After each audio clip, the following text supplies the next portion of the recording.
weighs about 4 to 5 ounces. Sugar was brought into us. Someone found her trapped in a pen of some kind. And when she was brought into us, we had noticed that she had wing damage. We had to remove that unhealthy material so that she would be healthy again, and that left her non-flighted. But other than that, she's been a very healthy bird for us. On the front part of your boat, immediately in front of you, are 2 ground perches, and they both have owls on them. Well, one's underneath the perch, the other one's sitting on top. The one on the left is Moonbeam. They're both barred owls, by the way, and I'll explain how they got that name in a minute. The one on the left is Moonbeam. Moonbeam was brought into us when she was found trapped in some wire enclosure, and there was probably barbed wire involved because the left wing was very badly mutilated to the point where the vet had to remove it to save her life because of blood loss, and there just wasn't enough of that wing left to save it. She's, of course, left non-flighted with only one wing, but she's very healthy today. On the right-hand side, right-hand perch rather, is Luna. Luna was a barred owl also, and she was hit by a car. Luna's left wing was damaged in that accident, and the left wing wasn't severely damaged enough to where we could save it. So she was left with a wing that she can't use for flight anymore. She uses it for balance, and it hangs a little bit off to one side of her body and low. There was enough tissue damage and bone structure damage to where she couldn't use it for flight anymore. The barred owl gets its name. Luna may be showing you a little bit of her front right now. You can see the lower part of her chest area. There's brown stripes running vertically down there. They look like they might be little brown bars. That's where they get their name, barred owl. It's spelled B-A-R-R-E-D. Over on the right-hand side of the walkway are 2 hawks. The one closest to you is a Harris hawk named Harriet. Harriet is being socialized. There isn't anything physically wrong with Harriet.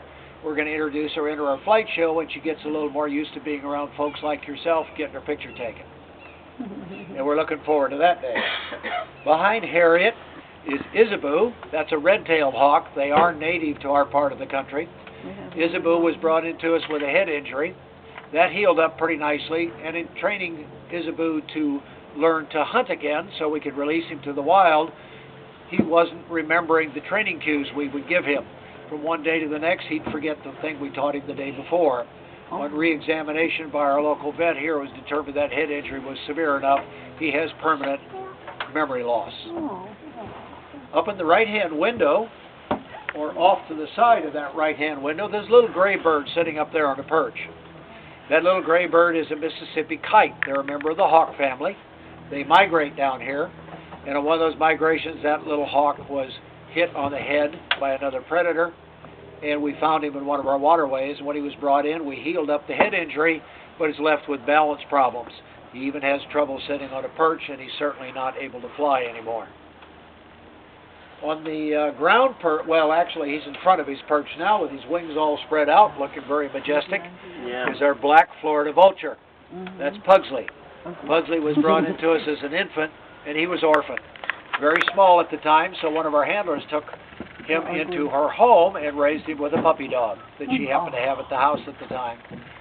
Well, Pugsley ended up thinking he was more dog than bird. He adopted a lot of the dog habits, ate out of the dog dish, drug old shoes around the house, even imitated some of the puppy's sounds, which they will do. Vultures are unique in that they will bond with a handler. So after leaving that particular house situation, he didn't want anybody to handle him except the woman that raised him. Vultures are unusual that way. They're fun to work with because they will bond to you. The other birds of prey don't. They just tolerate us. Pugsley would have been released to the wild, but Pugsley somewhere along the line lost sight in one eye.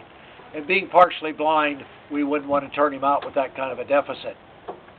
I think I skipped over the fact that the Harris hawk, Harriet, the first hawk I talked about, they're not native to us here. They're native to the southwestern part of the United States. And they're a little unusual in that they're pack hunters. They're called the wolves of the sky. Most hawks are solitary, and they hunt by themselves, except when they mate. But this hawk hunts as a pack in a group, and they trap their prey. A little unusual. Well, folks, that's all I've got to share with you today. We're licensed by the state of Florida to take in any injured wild animal, rehabilitate it if we can, and if we can't, we'll give it a home for the rest of its life. Let's give him a big round of applause. Thank you for stopping by the outpost and enjoy the rest of your tour. Bye, Sugar. Bye. Yeah, say goodbye, Sugar. Bye, Sugar. Bye. Over here. Have in the yard. You said that the hawks are, they hunt by themselves. But I'm Most gonna say, hawks except the Harris hawk. yeah, but except when they're mating, then they, what is that, Flying United?